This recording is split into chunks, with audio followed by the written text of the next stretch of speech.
Ja, sehr geehrte Damen und Herren, ich darf Sie zu unserer letzten Keynote dieser Jahrestagung begrüßen. Mein Name ist NIKOLAUS KOWALL und ich leite die Geschäftsstelle. Und ich habe das besondere Vergnügen, unseren letzten Gast hier anzukündigen. Das ist der Colin Crouch. Und Colin Crouch legt Wert darauf, dass er zuerst Soziologe war, bevor er dann auch Politikwissenschaftler wurde. Normalerweise wird er nämlich nur als Politikwissenschaftler begrüßt. Und er war Inhaber des Lehrstuhls in WARWICK und ist emeritiert. Und bekannt ist er den meisten von uns wahrscheinlich wegen seines schlanken kleinen Büchleins aus dem Jahr 2004 mit dem schönen Namen Post-Democracy.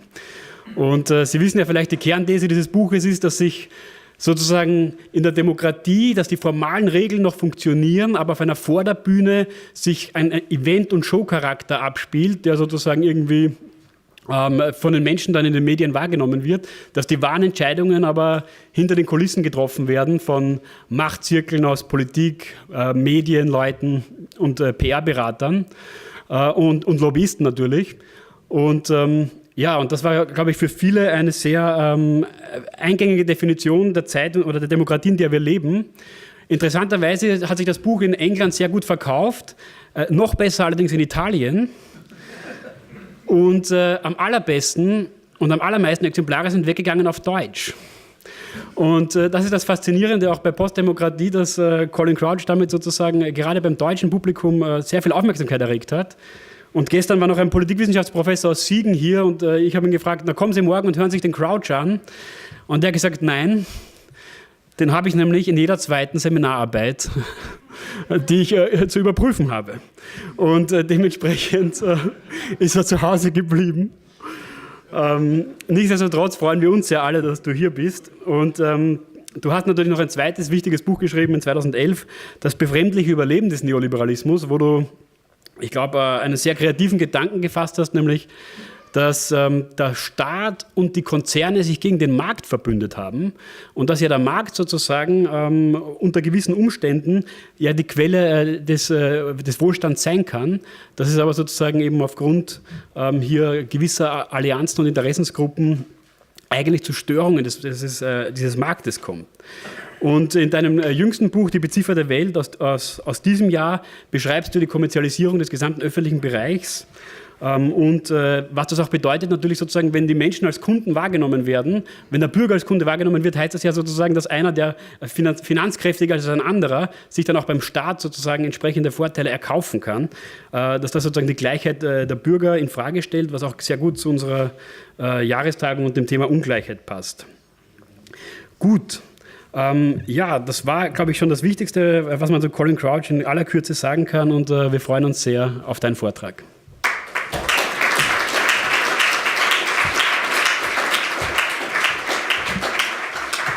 Ich spreche auf English. Thank you very much for that welcome and thank you for inviting me here to this conference on such an important theme. There's always been an ambiguous relationship between capitalism and inequality. We associate capitalism with big inequalities usually, but it should be more subtle than that because according to the economic theory, when you get large inequalities of income appearing, or in particular when you get very high incomes appearing for certain activities in the economy, that should serve as a signal that there is an inadequate supply of skills or resources in that sector, and therefore other people should be expected to move to that sector.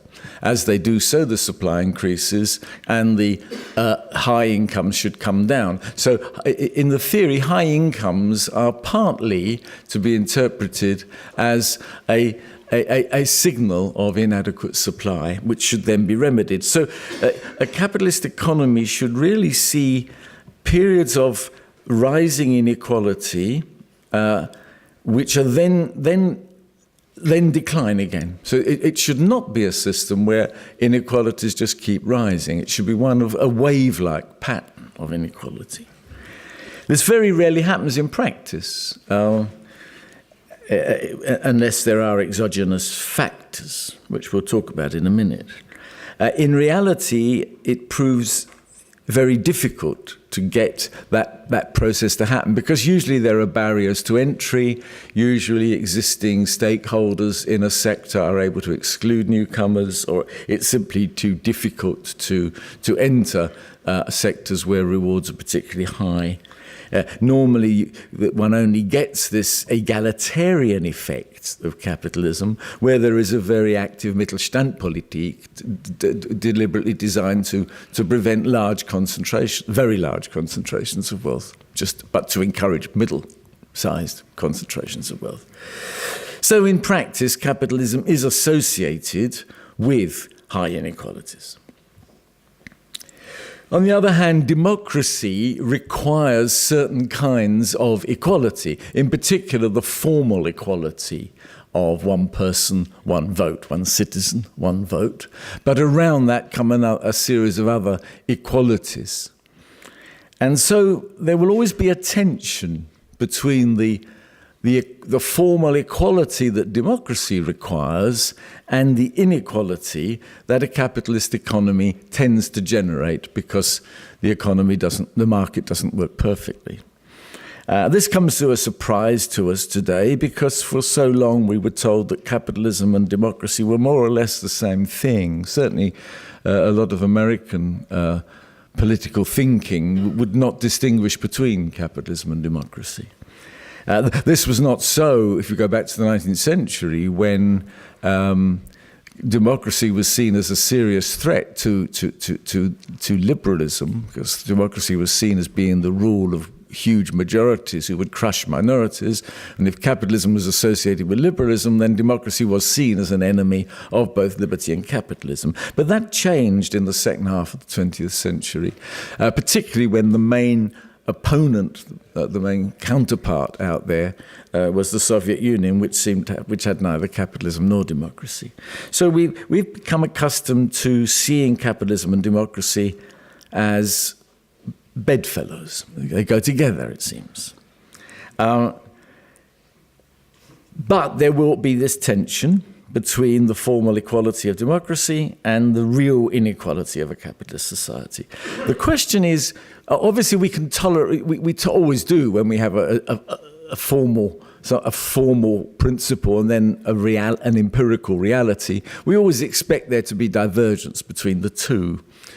And the interesting question then is, how far can the conditions of economy and society depart from the formal equality of democracy before that formal equality is itself challenged and undermined and in fact made into a nonsense? And that is, as we now live in a period of rapidly rising inequality, this is a question that we should address. How far can this go before it starts to threaten democracy? In the theories that have developed around capitalist political economy, one can identify three main types of arguments that say, don't worry, right? Yeah, okay, there will be this difference, but between formal democracy and its equality and the reality of an inegalitarian society, there will be a divergence. But don't worry, there are various reasons why it doesn't matter so much. The first argument is one that is there right at the heart of the theory of capitalism, and that is that economy and polity should not have much to do with each other. That polity is about some things, economy is about other things. And the whole point is that the theory of capitalism is a theory of a society where polity and economy do have separate spheres, unlike many other social forms where they get totally mixed up. And so if economy and polity don't have much to do with each other, then it doesn't matter so much if the society becomes very unequal.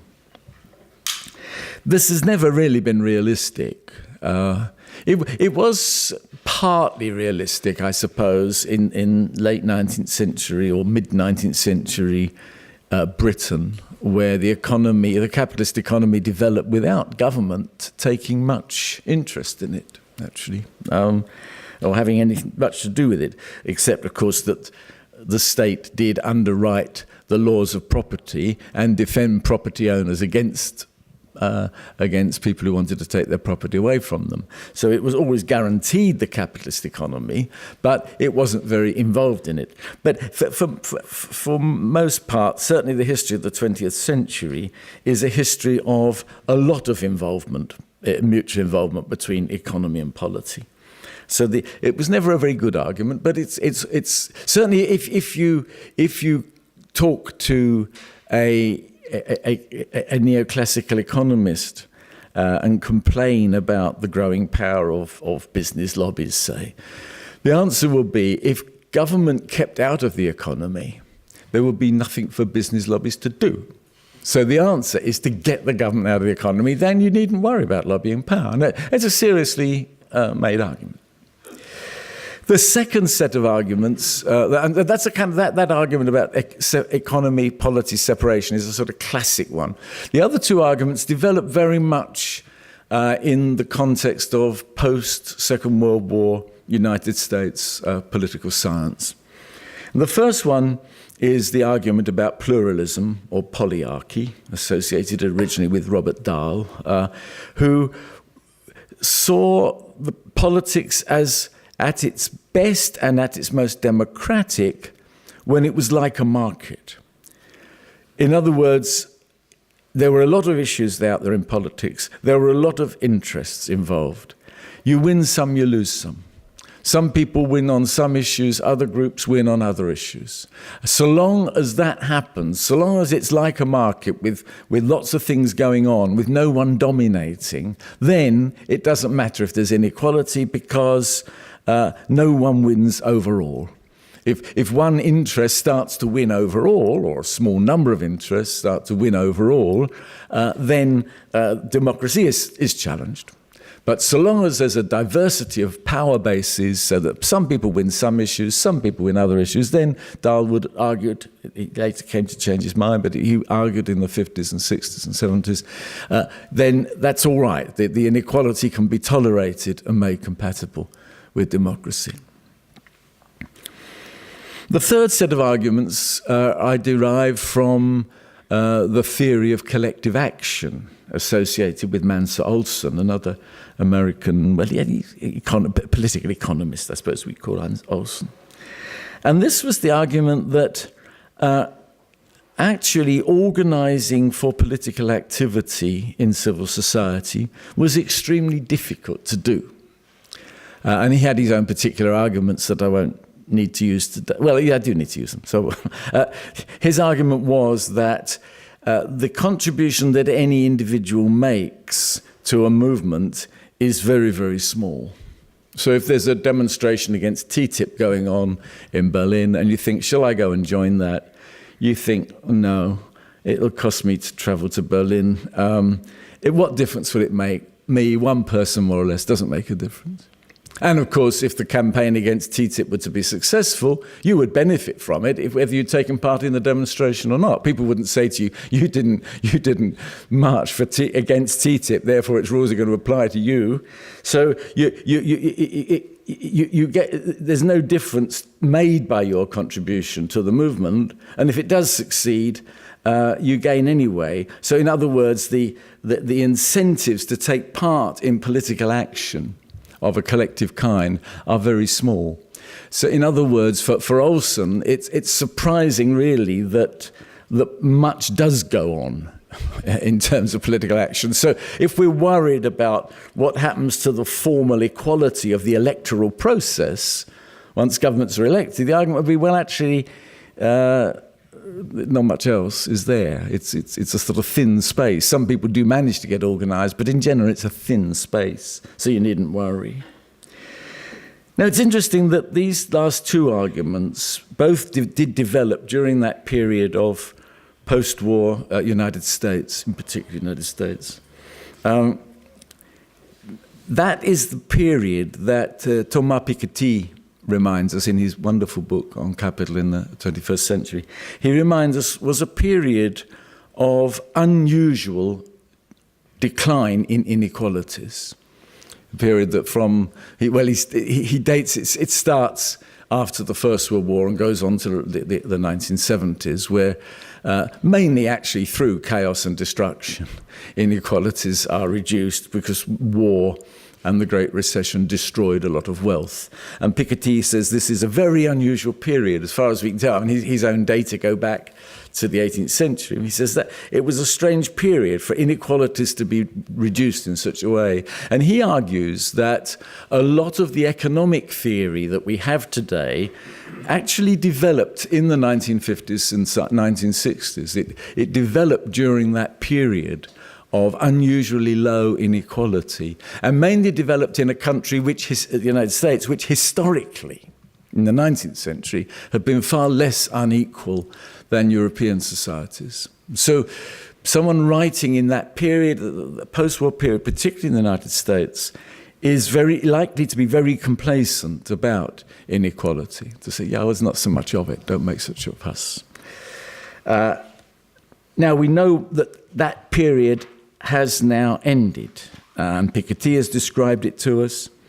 The OECD, interestingly, have rung alarm bells about the rise in inequality. And the most striking fact that's been produced by their research is that from the beginning of the 1980s until now, the top 0.1% of the American population took 43% of the product of national growth. And they say there is a real danger of a very small group now accumulating a colossal share of society's resources, so that already the United States resembles third world countries in its distribution of income and wealth, because third world countries are very poor countries, typically have extremely unequal income distributions. The United States is getting back to that position. The United Kingdom is not far behind. The rest of continental Europe and Japan are rather slower, but you can see the same processes at work. So we no longer live in that post-war period of restricted inequalities. And in that light, we need to revisit those three arguments about why we needn't worry too much about democracy and inequality. We need to revisit them and say, how are they surviving the new inequality? And that first one, the separation of economy and polity, was, as I said, nearly always unrealistic anyway. But that has been developing in a particularly interesting way, in that we became accustomed during the post-war years, what we might call the social democratic period, I suppose, though it wasn't really very social democratic. We got used to governments intervening in the economy in order to regulate for various purposes. So we're mainly interested in the way in which polity intervenes in the economy. But under the dominant neoliberal regime of the period we now live in, that has been very much reversed. So there is an orthodoxy that says governments should not be intervening very much in the economy in response to public opinion or the democratic will, because this is likely to lead to all sorts of inefficiencies. On the other hand, there is a completely different attitude towards the ability of, in particular, corporate wealth to intervene in politics. The single most important symbol of this, and again, I'm staying with the United States, which is the leading country for so many of these developments.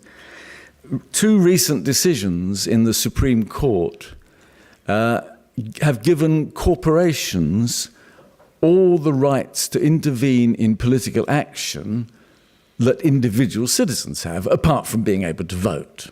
So there used to be limits on the role that corporations could play in funding political campaigns, in funding politicians' campaigns, individual politicians.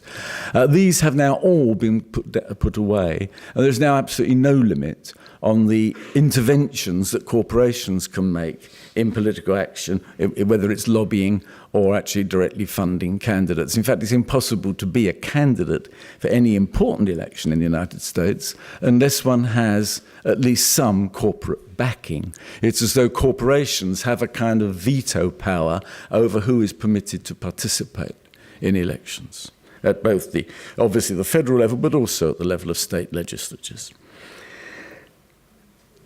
In Europe, we don't have anything quite as dramatic as that, but we do see increasing lobbying of parliaments by corporate wealth, by corporate actors.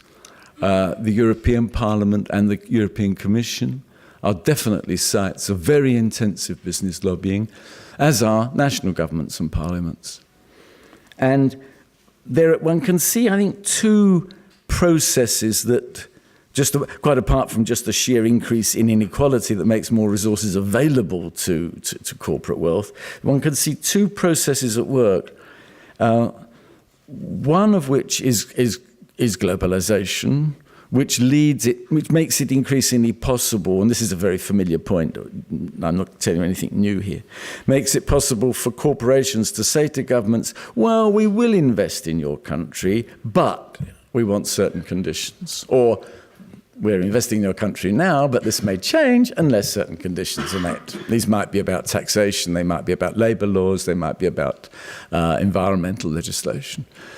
Now, often these are claims that corporations make that governments could confront, and it doesn't necessarily mean globalization has given corporations an enormous power to blackmail governments. But it does mean that governments are likely to listen to them more.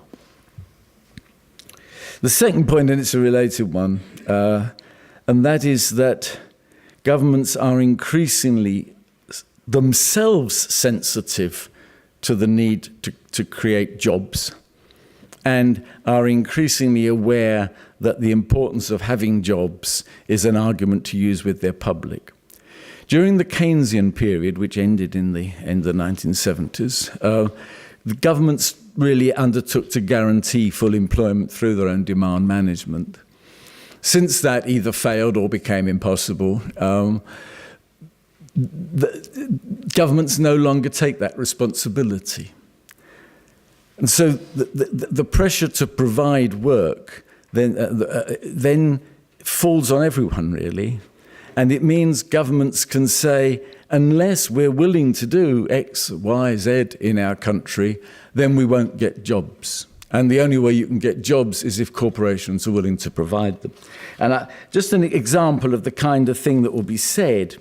I've already mentioned TTIP once, and it's going to come up again. But this is the second time. The European Commission has been criticised very much for having all of its negotiations over the trade treaty, the transatlantic trade and investment partnership, as it is called, with corporations and only corporations, and also doing it in total secrecy. And the Commission came out with a statement about this, and they said the Commission will also communicate in a transparent manner with representatives of the civil society, capital C, capital S, in this trade agreement. However, this will also be balanced with a certain level of confidentiality in trade negotiations, which is required in order not to compromise the EU's objectives in this deal, which are, in the end, to create jobs for Europeans. In other words, shut up, accept the secrecy, otherwise you'll be out of a job. And so the corporate power has a kind of a license to act politically because it is seen by governments, seen by many people, as if we don't listen to them on what they want and give them what they want, we might not have work. And this therefore means that the idea of a separation between economy and polity disappears. And it also means, you see, how it works. If corporate power can influence politics, then it can influence politics in a way in order to get more for those who are already rich. And then, of course, they can use that new wealth to have more political influence. And so one can see how it's a cumulative process, that if wealth starts to have a political influence, that comes back into the economy and creates even more wealth. And I think we see evidence of how this has happened over the last few years in that report, again, that the OECD produced called Divided We Stand, which tried to explain why inequality was rising. And they have arguments to show it's not actually the effects of technology. Until now, the improvements in education in most OECD countries, improvements in education are keeping pace with changes in technology. So although we're losing, through technology, we're losing a lot of low-skilled jobs, the population is capable of doing jobs of higher skill. And whether that continues in the future is a question. But up until now, they say, no, it's not technology that has destroyed low-skilled jobs and therefore created more inequality. They say it's institutional factors, and they actually, and this is the OECD talking, one of them they identify as the decline of collective bargaining, which they'd been trying to achieve for some years. But the other one is the changes in taxation systems whereby the kinds of wealth that the very rich have, in particular the corporate rich, have been taxed more and more gently compared with how the ordinary public are taxed. So corporation taxes, wealth taxes have been declining. And so these fiscal changes explain quite a bit of the rise in inequality. One can see there the process at work, that wealth has made possible a lobbying power, which is then used to get lower taxes on wealth, which then feed back into the wealthy being even more wealthy, so they get even more political influence. So this, I think, is one of the things that's going on at the moment and is stretching the credibility of the relationship between the equality of democracy and the inequality of the rest of life. The second argument I presented about how people argued that inequality didn't matter so much was pluralism. The notion that some people win some issues, other people win other issues. No one wins over everything. The more you get extreme concentrations of wealth, then the more that will cease to be true, and the more that those who are very wealthy will be able to spread their influence across a range of issues. Especially when one of the things you can do with extreme wealth is to own the means of communication. If you can own television stations and newspapers, then you can extend your influence across a wide range. And this is taking place, clearly. And this is taking place in a society where some of the other sources of political will and of political understanding have been declining. Because, and this goes beyond our topic today, but one of the features of the last 30, 40 years has been the decline of the importance of class identity and religious identity. Certainly in Europe, religious identity. In the United States is different. And one has now a modern public that doesn't have many very strong identities. They still vote, well, most of them. They still have an idea that they are citizens, but not much gives them a clue as to what their interests as part of a collectivity might be. So you have a general public that is losing any sense of real strong political engagement, whereas a very small wealthy elite knows exactly what its interests are and can exercise influence across a very wide range of issues. Finally, the theory of collective action. That theory of Olson that said not much collective action happens because we the contribution we make to a movement is very small, and we're going to gain from it whether we act or not. That actually doesn't apply to corporate political lobbying. A corporation does not need a mass movement. It doesn't need people who are willing to come to a demonstration. It pays people to work for it. Also, there's a very interesting change that has taken place alongside globalization in the last 20, 25 years, is that the really major firms, being transnational, don't have much interest in the business associations, Verbände, of individual countries. They're more likely to lobby by themselves for themselves. So one doesn't need a logic of collective action among firms, because an individual firm knows exactly what it's going to gain from lobbying. It knows if it doesn't lobby, it won't get it, and it doesn't need to attract members, it just employs people. And so they stand aside from the logic of collective action. And the more that one gets large concentrations of wealth that have a political incentive to act, the more the contrast between them and the rest of the population that need collective action becomes. A most remarkable thing happened in my country in the last few years, and that is we have a law that actually enshrines and strengthens that inequality. Actually introduced by the Liberal members of the Conservative Liberal coalition. The government said it was really worried about the power of lobbies, that lobbies were becoming a real threat to democracy, and something had to be done.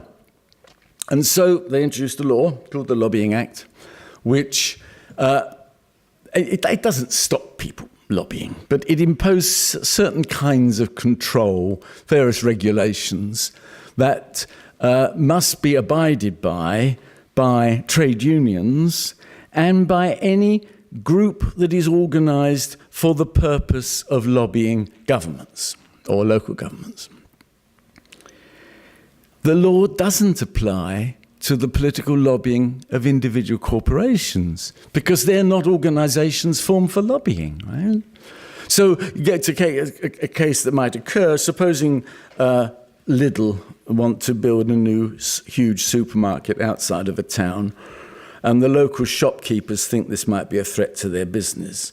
If they organise together as a chamber and go to the local government, they would be covered by the Lobbying Act. Here is an organised group that's working for a lobbying purpose. All sorts of rules apply to you. But Lidl aren't a lobbying group, they're just a company. So they could come and lobby all they like and not be covered by the law. So in a way, the logic of collective action has been reinforced here. And so the more one, now this British case is very strange and unusual, but in general, the more one gets concentrations of wealth with strong political incentives, then the more the logic of collective action works to show that actually democracy is in trouble. Now, I mentioned TTIP a couple of times. This will be the biggest test case we have, really, for how far inequality has gone in eroding democracy. Now, the idea of a transatlantic trade treaty in itself is one I could support, because one could imagine a world, if you are a fantasist, you could imagine a world where the European Union and the United States got together and said, look, the Americans have got some very strong regulations on something. The banking regulation is now, it wasn't in the past, is now probably stronger than European. We Europeans could benefit from that. You Americans might benefit for having the appalling chemicals you put in your food made illegal, and a whole series of things. So we might say, let's move to a high common standard, right? Let's take the regulations from each side of the Atlantic that give customers, citizens, the best quality. And then, since we actually, Americans and Europeans between us, control the world, really, other people have got to come up to these standards if they want to sell goods to us. We could raise the whole level of quality of goods and services for citizens across the world. Because it's actually going in the opposite direction. The idea is to get rid of barriers. But you could imagine a TTIP that actually was an upward moving. So I don't like the idea of opposition to TTIP becoming a protectionist thing, because it should instead be saying, yeah, we want more world trade, let's get high quality world trade. The real problem with TTIP is the system of investor-state dispute settlement, whereby corporations that are offended by a government's actions, by legislation, can appeal to courts that are actually courts of private corporate lawyers not sitting in public. You've already got this. A Swedish Vattenfall, a Swedish nuclear plant firm, is still suing the German government, I think, for abandoning nuclear power. You can get cases of that kind where a firm is able to say, government here has passed legislation that is hostile to our interests. Under the treaty, you're not allowed to do that, and they can go to a court of private corporate lawyers, not judges, to get resolution. I mean, ISDS was set up originally. Actually, Germany played quite a part in it being established. Not only Germany, in order to enable third world countries who were seen to have unreliable regimes to get foreign investment. Foreign investors would say, look, we're not going to invest in your country because we might, after about 2 years, you might confiscate all our assets. And the third world countries wanted to say, well, look, we want to prove to you we won't do this. And the corporations and the Western government said, okay, accept resolution by an international tribunal made up of corporate lawyers. Right? If you're willing to accept that, to trump your national legislation, then we'll start investing in you. So it was invented as something the first world imposed on the third world. It's now come back to bite us because we're going to use it against each other. And what it will do is to entrench the power of corporations, not only against democracy, but actually against the rule of law in a strict sense, because it's private law that trumps it. TTIP will probably fall, ironically, because too many American senators have local corporate interests and congressmen, local corporate interests they have to satisfy who don't want free trade. That's probably why it will be defeated. But watch out for what happens with TTIP, because it will be a real test case as to answering this question: how far can democracy resist a world where politics is increasingly dominated by inequality? People usually say inequality matters because they're worried about people being poor. They're worried that some people are getting a lot while other people are getting a little. But to me, that is important, but far more important, because you see, you can argue that the rich getting richer doesn't always make the poor poorer. And this was the argument Tony Blair always uses. He says, well, it doesn't matter if someone's got 3 yachts. As long as you've got a house and a car, what does it concern you? It doesn't matter to you. It's not a zero-sum game, in other words. But inequality, when we look at political influence and political power, inequality is a zero-sum game. Okay.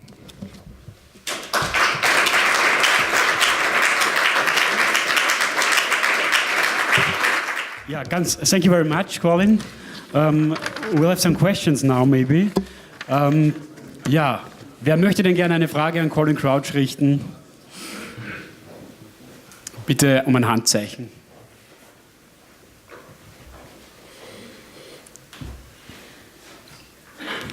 Danke fürs Durchbrechen der Schallmauer. Ja, ich bin ja auch ein Nichtwissenschaftler, von daher passt das ja ganz gut. Ich kann leider kein Englisch ausreichend gut. Mich würde interessieren, wie kann man denn die lokale Politik stärken, also in einem Stadtteil, in einem Quartier. In Deutschland ist es ja auch so, dass die Mehrheit der Mittelstand ist, nicht die großen Konzerne. Und ich habe ja die Situation in der Stadt, dass ich ja durchaus auch Unternehmen habe, die sehr stark sind, aber lokal verwurzelt sind. Und mir fiel eben auch noch das Buch von Ernst Ulrich von Weizsäcker ein mit dem Titel Erdpolitik. Dort hat er, meine ich, ja auch gesagt, warum müssen wir jetzt zum Beispiel in Afrika mit unserer subventionierten Milch die Landwirtschaft kaputt machen? Lasst sie doch dann auch wirklich in einen eigenen Wirtschaftsraum, also der Achtung der Räume, also das Gegenteil von Globalisierung. Und meine Frage ist, wie gesagt, wie kann man denn die lokale Politik daran stärken? Enforce local politics. I can enforce local politics.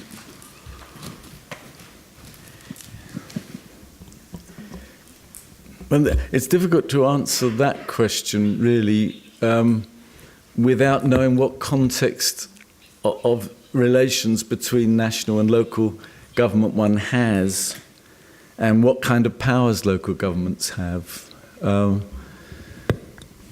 And because there's a big diversity here. Germany, of course, is a country where you have a kind of guaranteed decentralization of power over some levels. My country is one where local government has very, very little autonomy indeed. So I can't give a general answer to that, I'm sorry.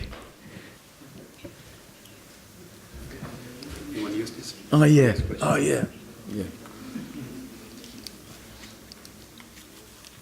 Noch eine Frage? Weitere Fragen bitte? Ja, hier vorne. You mentioned TFIP and the private, what is the English name, decision committees, and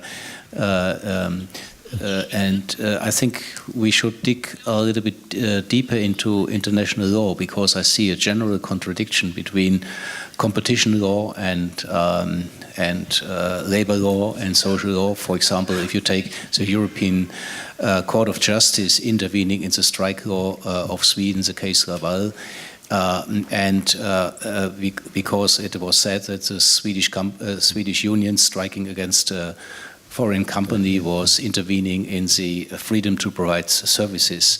So I think it's a more general tendency that there's a dominance of competition law over labor law, and I think this is deeply enshrined, for example, in the European Union. And this was done intentionally by people planning this, and I think we have much more power enshrined into legal institutions by companies than we are really aware of. Yes, European competition law in particular, because. And it's one of these issues about the construction of Europe that Fritz Scharpf has been writing about for many years, that the priority in producing European integration is given to what Scharpf calls negative integration, and that is breaking down barriers to trade. Actually, I don't think it's right to call it negative. That's a kind of Hayekian view of the world that says in a state of nature there is perfect competition and free markets. Actually, markets are extremely artificial things that have to be constructed, but forget that. What Scharpf says, it's relatively easy to agree to break down a whole series of barriers. What's much more difficult is to agree to a positive integration that goes beyond breaking down markets. That's the starting point. Now, one of the consequences of that has been that competition law has a separate status within Europe, and the competition directorate has direct powers that the other directorates of the Commission don't have. It is in a special status. And this has become especially important as the single market has extended to services. And one gets a whole series of interventions by the court, always with the aim of increasing competition and not having the will or the possibly even the power, and certainly not the knowledge, to be able to take anything else into account. And so, yes, they can. The court can decide that, in the case of the Swedish trade unions, that what they were doing was interfering with Latvian companies, without needing to give any consideration to the fact that the Swedish collective bargaining system does deliver certain collective goods, collective gains. Also, it increasingly means government's ability to provide public services outside of the frame of private corporations is being challenged. Now, the most famous case here, which I'm not sure whether it's been decided or not, usually not, because these things take years to do. And this is the Dutch social housing case. The Netherlands has a large amount of social housing because it's just one of the ways in which Dutch people like to live is to rent their accommodation from the local authority. It's not to them. It's not really Sozialpolitik. It's not something you have because you're poor. It's just it's a choice. And as a result, the level of social housing in the Netherlands is higher than anywhere else. And the Dutch private house builders have gone to the competition, gone to the court, European Court, to say this is not acceptable because the Dutch are using the concept of social housing to cover something far larger than what that should mean, and that's reducing competition in the Dutch housing industry. And a very, very difficult argument for the court to confront, that is. How they're going to be asked to decide, really, how much social housing should there be in a country, and also what should social housing be used for. And that's the thing is that the problem is that they really only have more competition as the thing they can decide. Some very similar things apply, if you read it carefully, to the Greek memorandum, the memorandum handed down to the Greek government. Not so much the last one, which did actually have some interesting things in it, positive things in it, but that first one, 2011, it was just about intensifying competition, especially in the labour market. Nothing in there about the kinds of institutions that Greece ought to be trying to develop if it's going to be a modern economy, and how these institutions might be funded and constructed. Because the mission is always just create competition. And that means that the Commission and the European Union become institutions that have only one kind of knowledge that they can use in a powerful sense, and that is competition knowledge. So there's all that stuff, intelligent stuff about matching up flexibility with security, and what they did in Denmark and what they did in the Netherlands. All that's done in the social directorate and in the research directorate. A lot of knowledge is built up in Brussels about these things. But when it comes to something that really matters, a real case or a country in deep trouble, that just goes out of the window. And the competition becomes the only rule.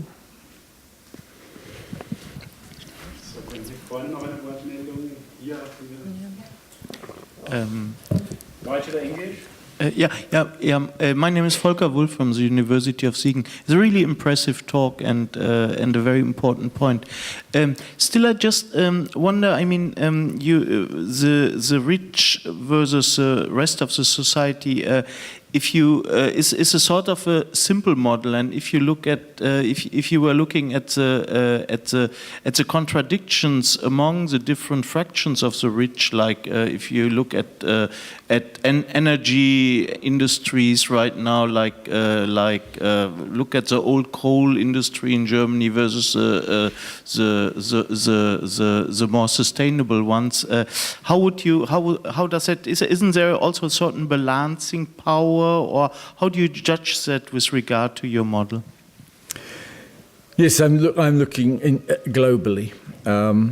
You're right. When it comes to individual sectors, then I think the old pluralist model can still work. That if one's looking at conflicts among various parts of the energy sector, one can see conflicts, and these are often played out according to normal pluralistic rules. And I don't think that applies so much to the United States, where some of the main media corporations are main owners of oil stock. And therefore, one of the reasons why the debate about energy is so completely different in Europe and the United States is that role of well, partly of the role of mass media, in particular the Murdoch Corporation, major owners of oil stocks, plus the role of the Koch Corporation, this extraordinarily wealthy energy conglomerate, which has put vast resources into politics and which funds the Tea Party. I mean, it is the Tea Party. Now you see a good example of what I was talking about, of where if political power uses itself for media organisation, if economic power really uses itself for political organisation, it might be able to destroy pluralism. In continental Europe, and to some extent in the United Kingdom, we have a more we don't have such a distorted model, and there a kind of pluralism among different energy sectors can play itself out in quite a healthy and interesting way.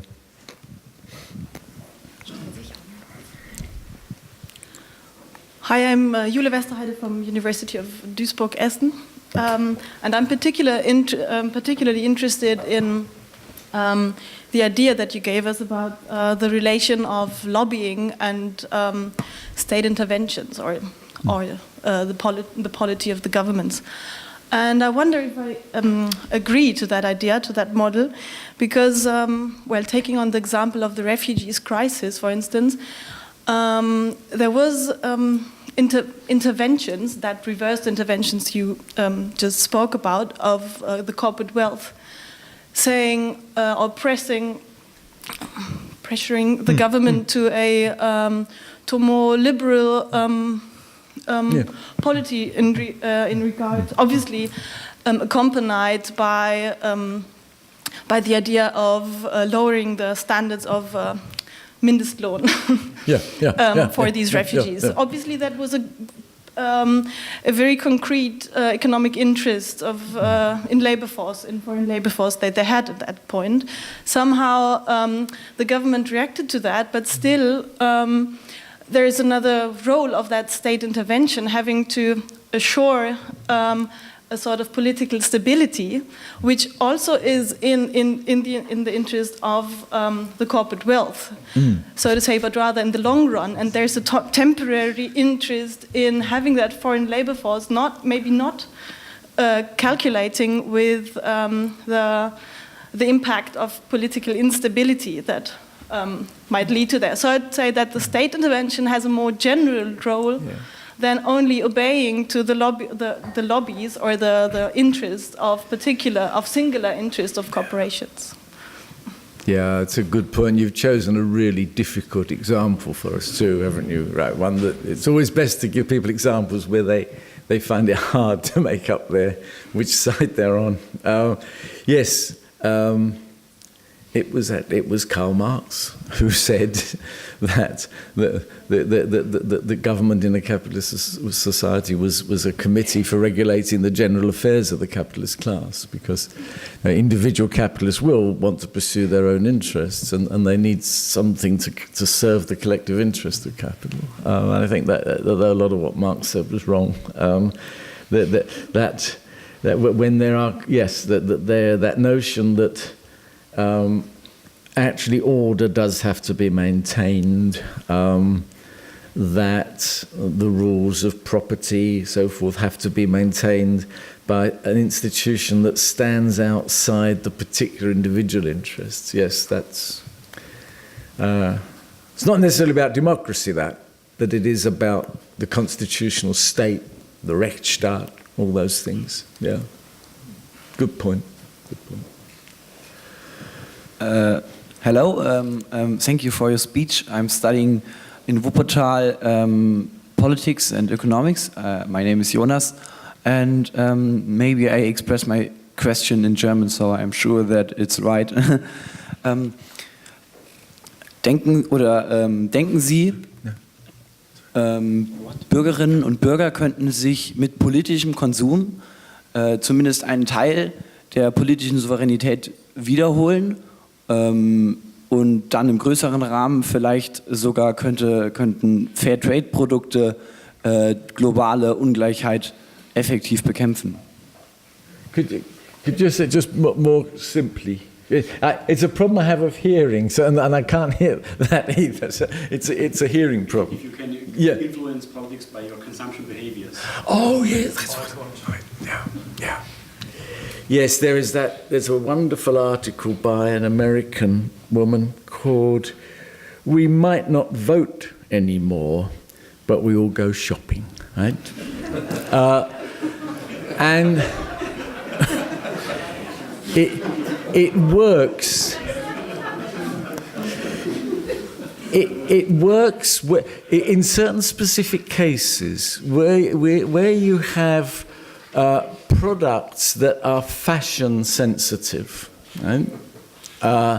And you have a public that cares about certain issues, then consumers can be an interesting political force. Like if you are H&M, a Swedish firm, trying to sell very fashionable clothes to Swedish women, and you're using Chinese slaves, you're going to have trouble, right? Because Swedish women care about slaves, and Swedish women like to buy fashionable clothes, so they can not buy H&M clothes. They go somewhere else. It's very interesting how many, this is one always amuses me, how tins of tuna, like tun, have written on them dolphin-friendly tuna. This does not mean that these tuna liked dolphins. It means they are caught in ways that does not endanger dolphins. Now, something strange has happened in the world where people actually do care. They care a bit more about dolphin-friendly tuna than they do about whether slaves have made their cheap jeans and T-shirts, actually. But with certain kinds of product, where brand names are important, where fashion is important, and where certain issues have a salience, then yes, actually, consumer politics can be a new politics. I was explaining to NIKOLAUS before. I wrote a book which has just been published, but I wrote this particular sentence. I promise you, I obviously wrote it before the book was published. I wrote it about a year ago, in which I say, as an example, if I'm a consumer who's interested in buying a car that has low poisonous emissions, I need to be able to trust the technicians who produce the data about that. And so that's a case of where, again, well, what does it prove? It proves that firms need to take that sort of thing into account. Yes, obviously, and it is an interesting field because, you see, corporations might use this blackmail that they have of saying, if you have Mindestlohn, then we will go and invest in another country. But they won't say, if you have strong consumer laws, we won't sell to you. So actually consumers have a kind of power that workers don't have. It's limited in its reach, but it is an interesting new part of politics, actually. Gut, wir haben noch 2 letzte Wortmeldungen, dann müssen wir leider Schluss machen wegen der Zeit. Hier vorne noch einmal bitte. Yeah. Hello, my name is Thomas Heipeter from the University of Duisburg-Essen, and my question is, Offer and Wiesenthal already argued at the beginning of the 1980s that states depend on private accumulation because it's private accumulation which produces wealth, employment, and taxes, and that therefore, related to the political sphere, the capital interests have a power asymmetry in favor of capital, of labor, so to say. And my question is, what is so? This is a rather old phenomenon. What is really new? Is it corporatist concentration of power, and so that you would say today it's not private accumulation but corporate accumulation which makes the difference, or what is really new compared to this analysis of and Wiesenthal? Well, I think their analysis was very important. So they were advanced ahead of the times. But I suppose two things are new. One is that they were mainly looking at the greater ability that capital had to organise rather than labour. Whereas something that's a bit rather new is that capital doesn't actually usually bother to organise now. It's individual corporations are more likely to lobby, which actually means they're less concerned for a general interest. In fact, I mean, I'd much sooner see an industry federation lobby for something than an individual firm, because the individual firm often is seeking political favours. So there is that. That's one change. The other change is simply that the growth of the concentration of wealth that's taken place, and especially going back to Thomas Piketty's book, he points out that we're going back to the kinds of inequalities that we used to have before the First World War. But he's saying there is a difference in that the big concentrations of wealth used to be rentier capitalism. It was people who just own large amounts of property. Now it's increasingly likely to be wealth that has been earned by the senior executives of large corporations. So this is a new kind of wealth concentration. So there are changes taking place. But often Wiesenthal just wrote a brilliant article on that. Yeah, my name is Antonio Brettschneider. I'm from this institute that hosts this conference. If we talk about dangers for democracy, then I think we should talk a bit more about the European Commission. Maybe you can give us some hints for the future. What we see is that as a consequence of the crisis, the European Commission has explicitly said we need more powers. We need to be able to have more control about what nation states do. Now we have the European semester, we have the so-called excessive deficit procedure, the macroeconomic imbalance procedures. We have a lot of new instruments that have been developed and created in the last years. Now, when the crisis will be gone, to some extent will be gone, these instruments might stay. And it's not quite clear, as long as these instruments affect small countries, maybe they will have to do what the European Commission says. But sometimes the European Commission also wants to apply these instruments to big countries like France or Germany. And then, of course, Germans don't like anybody to tell them what to do. Now, could you just give some hints? What do you think in the future? Will this power, this strong concentration of power for long-term sustainability of public budgets, we have to control that in a European way? So pensions, everything is headed under this. How do you see that? How will that develop in the next years, and how should that develop when we talk about dangers to democracy? Thank you. Well, I think in the first place, the monetary union did require more of a fiscal union, fiscal federalism.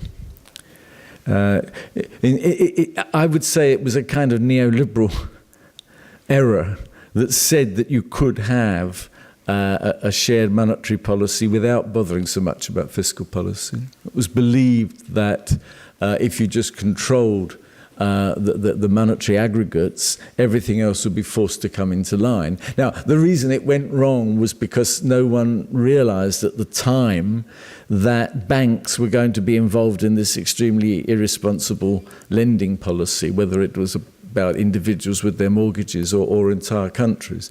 So no one actually foresaw that countries would be able to get away with not balancing their budgets by basically the bank's bad behaviour. But if you had monetary union, it really did require some fiscal rules, and this would actually mean that countries would really have to choose from a kind of range of ways in which they could balance their budgets, because there is not just one way to balance a budget. Apart from the Eastern European countries who were not required to inherit Soviet debt, and apart from them, the countries with the lowest debt in Europe and possibly in the world are the countries with the largest welfare states. It's the Nordic countries, because they're willing to tax. They deliver public services that people can see are worth having, so people don't try to avoid paying the taxes in general. So what needs to be recognised at the European level, and it goes back to what I was saying before about Greece, that what's happening at the moment is there's just one set of rules that are applied, which are very narrow market rules. If you move back to there, say we need a fiscal federalism, it means there's certain aggregates you have to follow, you have to obey, you can't expect to be subsidised by other countries. But there's a choice of a range of these. You can choose different paths, that some paths will be completely irresponsible. So borrowing money because you're getting money from Europe because you're in a crisis and then buying 4 submarines was not a good idea. They probably thought because they were German submarines, Schäuble wouldn't mind. But I think you do, once you've got monetary union, you do have to accept certain shared fiscal rules. But that then needs to accept a plurality of ways of achieving a good fiscal stance, and then it needs a strengthening of the democratic side of Europe, the European Parliament, and we accept that our cities and our Länder are going to be underneath a federal government. We need to accept that for certain purposes, a democratic European Parliament electing a democratic European government also has certain rights over the sovereignty of nation states. Now, it seems strange coming from someone from my country saying this, but it seems to me that the search for a recovery of national sovereignty as a way of solving the democratic problem is always going to fail, because the economic decision-making over really powerful things has gone to transnational levels. You can only try and recapture that nationally by opting out of the global trading system, which is not a good idea. So we have to move to politics. We can't bring economics back to the nation state. We have to move politics up. It's going to be hard and long and slow and probably might not even succeed. It certainly won't succeed in my lifetime, but I would still stick to that path of trying to get a more democratic Europe, rather than say Europe is hopelessly undemocratic, let's come away from it. Danke für die wunderbaren Abschiedsworte. Ja, liebe Kolleginnen, liebe Kollegen, sehr geehrte Damen und Herren, die erste Jahrestagung des FGW erreicht damit ihr Ende. Es wäre nicht sinnvoll, wenn ich versuchen würde, die verschiedenen Diskussionen, die wir geführt haben, hier zusammenzufassen. Ich denke, wir haben die vielen Forschungsfragen, die offen sind und über die wir im Alltag nachdenken und die wir versuchen in der Geschäftsstelle mit dem Professorenkollegium im Dialog mit Politik, Zivilgesellschaft zu entwickeln, auch nochmal zu reflektieren vor dem Hintergrund von theoretischen Debatten im Bereich der Ökonomie, der Soziologie, der Politikwissenschaften und sie auch aus einem weltweiten Kontext zu betrachten mit unseren internationalen Gästen. Und die Hauptaufgabe des Forschungsinstituts für gesellschaftliche Weiterentwicklung liegt jetzt noch vor uns. Das heißt, wir werden Ausschreibungen jetzt in den nächsten Wochen auf den Weg bringen für Forschungsprojekte, mit dem Ziel, anspruchsvolle wissenschaftliche Forschungsprojekte dann zu vergeben, durchführen zu lassen. Und wir hoffen sehr auf Ihre weitere Begleitung von Seiten der Politik, von den zivilgesellschaftlichen Akteuren bei diesem Forschungsprojekt. Ich möchte mich abschließend nur noch bedanken bei Ihnen für Ihre Teilnahme, bei den Keynote-Speakers, die wir gestern und heute hören durften, bei den Teilnehmenden in den Podiumsdiskussionen. Und besonders möchte ich mich bedanken bei unserer Geschäftsstelle, die doch unter relativem Zeitdruck, also die Geschäftsstelle ist ja auch erst in den letzten Monaten sozusagen aufgebaut worden und vollständig zusammenzukommen, unter relativem Zeitpunkt, denke ich, doch eine ganz beachtliche erste Jahrestagung auf die Beine gestellt hat. Ich möchte mich bedanken bei dem Leiter der Geschäftsstelle, NIKOLAUS, KOWALL, bei den wissenschaftlichen Mitarbeiterinnen der Geschäftsstelle, Antonio Brettschneider, Isabel Schwinge, Jan Üblacker und Janina Urban und bei unserer Administration in der Geschäftsstelle, die einen Großteil der Arbeit geleistet hat für diese Jahrestagung, Olivia Markowiak und Ramona Liedke. Vielen Dank.